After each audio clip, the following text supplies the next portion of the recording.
Hello दोस्तों, आज हम बात कर रहे हैं 11th क्लास के चैप्टर नंबर 1 की, जिसका नाम है यूनिट्स एंड मेजरमेंट, यानी कि मात्रक एवं मात्रक। दोस्तों, सबसे पहले तो आपको यह समझना आवश्यक है कि ये मात्रक क्या होता है। तो सबसे पहले हम टॉपिक जो स्टार्ट कर रहे हैं वो है मात्रक, यानी कि यूनिट्स। दोस्तों, जैसे कि हम बाजार जाते हैं और हम बोलते हैं कि 4 किलोग्राम चीनी, तो 4 किलोग्राम में आप देखिए कि 4 के साथ आपने किलोग्राम का यूज किया, तो किलोग्राम उसके एक निश्चित मान को इंडिकेट कर रहा है, यानी कि मात्रक किसी भी भौतिक राशि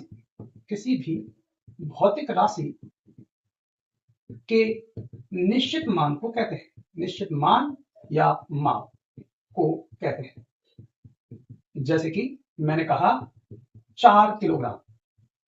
जब मैंने 4 किलोग्राम की बात की तो यहां से मैं किसी मास की बात कर रहा हूं, मास की एक फिक्स क्वांटिटी की बात कर रहा हूं, और ये जो किलोग्राम है वो यहां पर इंडिकेट कर रहा है यूनिट को, यूनिट ऑफ मास। इसी प्रकार मैंने कहा 4 किलोमीटर, तो ये जो किलोमीटर है, 4 तो आंतरिक मान है, न्यूमेरिकल वैल्यू। लेकिन दोस्तों, ये जो किलोमीटर है वो यहां per unit of mass, sorry mass distance.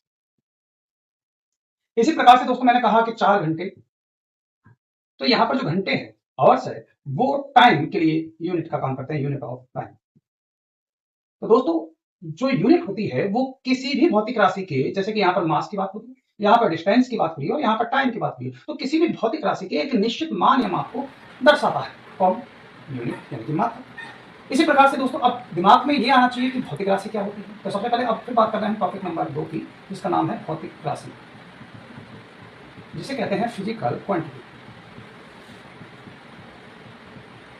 भौतिक राशि क्या है दोस्तों? भौतिक राशि का मतलब ये होता है कि वह राशि जिसे मापा या तोला जा सकता है, किसी भी राशि, है ना, जिसे मापा या तोला जा सकता है, वह राशि जिसे मापा या तोला जा सकता है। इट कैन बी मीजर्ड और वेटेड, वह राशि जिसे मापा या तोला जा सकता है। जैसे जैसे आपने कहा कि लंबाई, लेंथ, क्या इसको नहीं माप सकते? माप सकते हैं, किलोमीटर में, मीटर में, सेंटीमीटर में। उसी प्रकार से द्रव्यमान, मास, क्या इसको नहीं मापा जा सकता? मापा जा सकता है, किलोग्राम में, पाउंड में। ठीक। तो दोस्तों इसी प्रकार से जैसे हमने कहा समय, टाइम, समय को मापा जा सकता है घंटे में, प्रकाश वर्ष में, सेकंड में, मिनट में। तो हम कह सकते हैं कि भौतिक राशि वे राशियां हैं जिन्हें आसानी से मापा या तोला जा सकता है। लेकिन अब ध्यान रखिए, emotions does not a physical quantity. Emotions, जैसे मैंने कहा कि किसी के आंसू आ रहे हैं, क्या वो भौतिक राशि नहीं है? वो भौतिक राशि नहीं है, क्योंकि आप किसी भी इमोशंस को माप नहीं सकते। मापने का